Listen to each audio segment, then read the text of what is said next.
Kan memang kalau kita sudah berusia, bibir itu aging juga ya. Berisi hanya di tadi 4 titik itu aja. Di pinggirnya enggak justru. Jadi pinggirnya nggak akan diisi. Full filler bibirnya kayak misalkan Kylie Jenner gitu, itu tuh butuh berapa cc sih dok?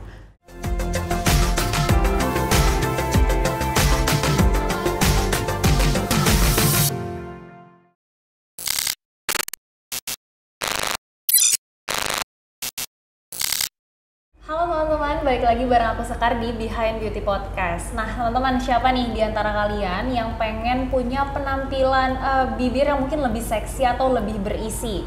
Hari ini aku udah ada di Plastik Klinik Cabang Alam Sutra, dan di sebelah kiriku sudah ada Dr. Vera, dokter estetik di Plastik Klinik Cabang Alam Sutra. Halo Dr. Vera. Halo teman-teman. Halo Sekar. Halo dok, gimana dokter kabarnya hari ini? Baik. Alhamdulillah baik ya dok ya. Nah dok, seperti yang tadi aku udah sebutin di awal nih, hari ini kita bakal ngobrol-ngobrol tentang tren filler ya, oke. Mungkin sekarang udah banyak banget, dan mungkin pasiennya dokter Vera juga banyak banget yang minta filler bibir dengan berbagai macam keinginan. Iya. Oke dok, mungkin sebelum itu aku mau tanya yang paling mendasar dulu nih dok. Biasanya boleh. pasien datang ke Plastik Klinik Alam Sutra terus minta fillernya tuh filler bagian apa dok? Sebelum kita masuk ke bibir nih, paling biasa. Sebelum ke bibir ya, mungkin dagu ya. Selain dagu juga untuk smile line, kemudian juga untuk biasa ngangkat cheek ya. Jadi supaya lebih kelihatan lifting lah gitu kalau di daerah pipi. Tapi memang paling banyak sih dagu terutama. Paling gitu. banyak malah di dagu ya dok. Kalau di dagu sendiri permintaannya macam-macam juga nggak dok? Biasa sih mintanya mungkin ya biar lebih panjang aja, lebih proporsional lah ya maksudnya. Karena kan sebenarnya kalau misalnya untuk dagu sendiri, nggak semua orang itu berani di implan ya atau dengan surgery gitu kan. Nah, berarti pilihan yang non surgicalnya itu yaitu dengan filler dagu seperti itu. Pasti pasien-pasien juga minta yang cepat ya dok ya. Iya, dan itu instan, betul. Dan hasilnya instan gitu. Makanya itu teman-teman yang mungkin masih takut surgery, masih banyak alternatif. Iya. Estetik lainnya. Benar. Kemudian dok, kalau misalnya bibir sendiri, itu biasanya pasien datang untuk minta filler bibir tuh keluhannya apa dok? Rata-rata sih sebenarnya ya kalau pasien sendiri kan kebanyakan yang bibirnya tipis nih. Nah itu pengen lebih bervolume. Tapi mereka memang suka kadang mikirnya, aduh kalau misalnya diisi nanti terlalu banyak bisa sampai tebel banget nggak? Kayak yang merekah banget gitu istilahnya ya. Sampai yang bahasa kasarnya mungkin kayak agak doer-doer gitu kan. Iya, bener. Nah tapi itu semua sebenarnya bisa disesuaikan dengan keinginan si pasien dan terutama bentuk wajah pasiennya juga gitu, cocok atau tidak gitu dengan model seperti itu gitu. Oke, berarti banyak juga dong dok pasien-pasien yang dia mungkin minta secara spesifik nih, kayak dong aku mau dong filler bibir kayak bibirnya Kylie Jenner misalnya gitu, atau kayak bibir Ariel Tatum gitu. Ada nggak dok beberapa pasien yang kayak gitu? So far sih sebenarnya ya rata-rata kalau dari yang saya temui, mungkin kalau untuk yang pasiennya sudah lebih berusia, kan memang kalau kita sudah berusia bibir itu aging juga ya. Jadi juga ada benar, karena kan ada HA yang berkurang, hyaluronic acidnya tuh berkurang. Jadi bibir tuh biasanya makin tipis seiring kita bertambah usia gitu. Nah itu biasanya cuman pengen volumenya aja nih, tapi nggak mau yang sampai kayak Kylie Jenner ataupun Ariel Tatum, karena kan itu mungkin untuk yang masih lebih muda lah ya, yang usianya ini masih yang lebih pede dengan bibir seperti itu. Nah seperti yang saya sampaikan tadi, tergantung dari tekniknya juga nanti untuk yang nambah volume aja atau pengennya tuh yang sampai kayak Kylie Jenner yang kesannya tebal semuanya, atau yang pengen kayak Korea nih yang cherry lips itu. Nanti tergantung dari keinginan si pasien tersebut. Oke, berarti semuanya tetap dikembalikan ke keinginan pasien itu sendiri ya dok. Nah dok, tadi dokter udah sebutin juga nih tren bibir Kylie Jenner atau tren dari Korea tuh sekarang ada cherry lips nih dok. Nah mungkin nanti buat teman-teman yang denger ini di Spotify bisa lihat ke YouTube nih ya, buat gambarnya akan disisipkan nih dok nanti ya. Itu apa sih dok perbedaan teknik dan perbedaan dari hasilnya itu gimana tuh? Jadi mungkin saya akan bahas 3 sih ya, bukan cuma yang Kylie Jenner sama cherry lips lagi, tapi tadi yang cuma nambah volume biasa gitu ya. Jadi mungkin yang pertama itu yang Kylie Jenner itu dia akan tebalnya tuh di semua bibir, di semua daerah bibir gitu. Jadi sampai isi-isinya nih di pinggir-pinggirnya, pinggir bibir, di bordernya ini juga diisi supaya dia lebih merekah gitu. Dan itu benar-benar yang semuanya ya, atas bawah udah pasti. Kemudian daerah cupid bow itu yang di ini ya, yang V-nya kita di atas bibir itu. Nah kemudian juga di pinggir-pinggirnya, di bordernya itu akan diisi juga. Nah itu akan bikin volumenya itu yang tebal semua. Nah kemudian kalau yang kedua, yang cherry lips tadi itu yang ala-ala Korea itu, nah kalau dia sih nggak diisi semuanya gitu. Jadi mungkin untuk fillernya sendiri akan dibuat seperti benjolan gitu ya. Karena kan filler itu berupa gel. Yang kalau kita suntikan dengan volume tertentu ya mungkin akan membentuk seperti benjolan gitu ya. Tapi tentunya dengan volume secukupnya aja gitu. Nah kalau yang cherry lips tadi ya mungkin dibuat 2 benjolan kanan kiri dan di bawah juga kanan kiri seperti itu. Jadi yang berisi hanya di tadi 4 titik itu aja. Di pinggirnya enggak justru. Jadi pinggirnya nggak akan diisi. Jadi nggak akan bikin yang tebel semua. Jadi tebelnya di tengah. Di tengah aja. Kalau cherry lips itu jadi hanya tebalnya itu di tengah saja. Tapi kalau yang kayak Kylie Jenner karena dia semuanya diisi di pinggir, di bordernya juga, nah itu akan tebalnya itu semua gitu. Jadi bukan cuma tebal di tengah gitu. Kalau yang cherry lips tadi kayak tengahnya itu nanti kayak ada gapnya gitu loh. Kayak ada gap gitu ya, terus di sampingnya tuh kayak ada benjolannya seperti itu. Mungkin ntar teman-teman lebih berisi lah gitu. Mungkin dengan gambar ya baru bisa ini. Nah kemudian yang ketiga, kalau ketiga itu hanya isi volume aja ya. Jadi kalau isi volume, kalau saya biasanya sih pasti saya kerjain yang tengah dulu.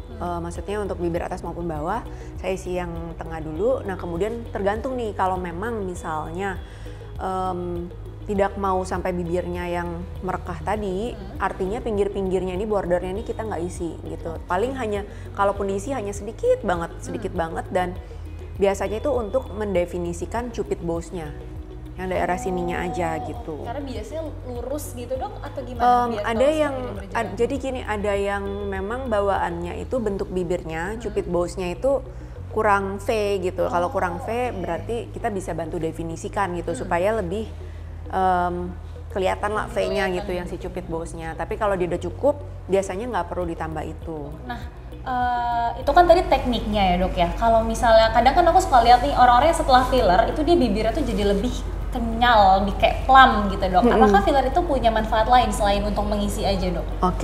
Jadi kalau untuk filler sendiri, memang kalau kita menggunakan fillernya yang HA, hyaluronic acid tadi, fungsinya HA itu kan untuk menarik air ya. Jadi dia memang akan bikin hidrasi, akan bikin lebih lembab, lebih plumpy. Jadi udah otomatis pasti lebih kenyal juga gitu. Dan ada manfaat lainnya juga ya. Kadang kan kalau di bibir kita tuh kayak suka ada pecahan-pecahan gitu tuh. Kan kesannya nggak rata gitu ya, kayak ada garis-garis itu kan. Nah, itu biasanya kalau kita filler bibir, itu akan bantu untuk ini nyamarin gitu. Jadi lebih rata lah gitu, nggak pecah-pecah yang seperti itu lagi, nggak yang garis-garis gitu lagi gitu. Jadi penampilan visual, secara visualnya tuh bibirnya jadi lebih smooth. Lebih smooth, benar. Oke dok, kemudian dok pertanyaan selanjutnya, biasanya nih dok kalau misalkan full filler bibirnya kayak misalkan Kylie Jenner gitu, itu tuh butuh berapa cc sih dok? Nah itu tergantung dari bentuk bibirnya pasiennya juga ya. Tapi memang kalau kita sendiri selalu mulainya itu dari 1 cc per syringe ya, hitungannya per syringe. Tapi belum tentu sebenarnya 1 syringe itu akan langsung habis gitu. Jadi disesuaikan. Benar. Jadi nanti kalau misalnya nih biasanya yang cuma nambah volume aja 1 cc itu nggak akan habis. Biasanya itu kepakainya mungkin 0,7 aja gitu. Tapi kalau mungkin ingin bikinnya yang sampai full banget, lebih dari 1 udah pasti gitu, lebih dari 1 cc. Kemudian ini pertanyaan terakhir nih dok. Kalau misalnya ada pasien yang dia emang pengen bibirnya tuh tebal gitu, maksudnya kayak Kylie Jenner, atau mungkin kalau tadi dokter sebut cc-nya mungkin dia pengen 2 atau 3 cc gitu dok, yang bener-bener kayak kelihatan tuh gede banget gitu. Sebetulnya ada nggak sih dok semacam kayak komplikasi atau kekurangannya gitu? Jadi sama seperti yang lain, mungkin kalau filler itu komplikasi yang bisa terjadi ya, itu adalah nekrosis jaringan. Kalau ternyata si fillernya itu menyumbat pembuluh darah. Jadi memang sama sih seperti semua hal, kita nggak boleh terlalu kurang dan nggak boleh terlalu lebih. Kayaknya paling better sih memang yang pas-pas aja gitu ya. Karena takutnya kalau misalnya nanti kelebihan dan ternyata ada filler yang nyumbat pembuluh darah, akan terjadi nekrosis tadi gitu. Tapi so far kalau kita pakainya di area yang aman, kemudian juga dosisnya sesuai itu kan, nah itu aman gitu. Tapi ini sih ada satu sih yang mungkin orang-orang suka takut kan hasilnya berlebihan nih, tapi mungkin perlu saya remind juga untuk hasilnya sendiri akan terlihat lebih bengkak tuh di 3 hari pertama. Oh, justru 3 hari pertama tuh akan kelihatan bengkak? Maksudnya jadinya kesannya doer banget nih bibir saya gitu kan. Nah, tapi nggak perlu khawatir, biasanya dalam 1 minggu itu udah mulai akan mengempes gitu. Sama sih sebenarnya seperti prosedur yang lain gitu, mungkin akan kelihatan lebih bengkak sekitar 1 minggu, tapi ntar setelah itu udah lebih natural gitu. Oke, berarti filler ini tetap ada downtime-nya, tapi minimal banget ya dok? Iya benar. Jadi hasilnya baru bisa dilihat itu setelah 7 hari ya dok, hasil aslinya lah kurang lebih. Sebenarnya sih waktu udah kita suntikin langsung kelihatan, tapi itu mungkin kelihatannya masih kesannya tuh bengkak banget gitu. Nah tapi dalam 7 hari nggak akan sebengkak itu lagi, nggak akan sebesar itulah tanda kutip gitu. Oke. Sama pertanyaan paling sering nih, Sekar. Sakit nggak sih filler bibir?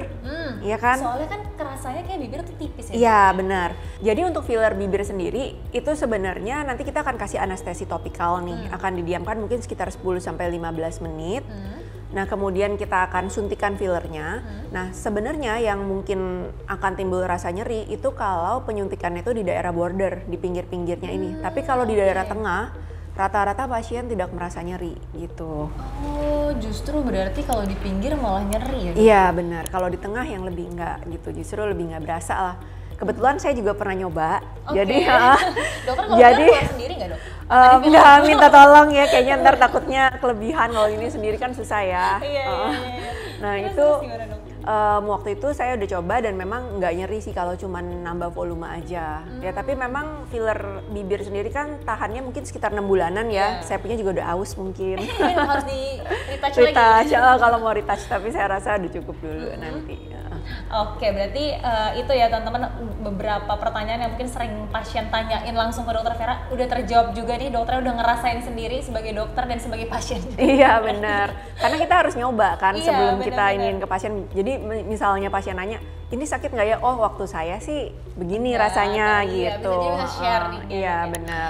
Oke, kalau gitu dokter Vera itu adalah pertanyaan terakhir untuk menutup podcast pada hari ini. Nah teman-teman semua mungkin masih ada pertanyaan-pertanyaan terkait filler, boleh langsung komen di kolom komentar, nanti bakal langsung dijawab sama dokter Vera. Terima kasih banyak dokter Vera sudah hadir di Behind Beauty Podcast. Terima kasih juga teman-teman yang udah mendengarkan sampai akhir. Sampai bertemu di podcast selanjutnya.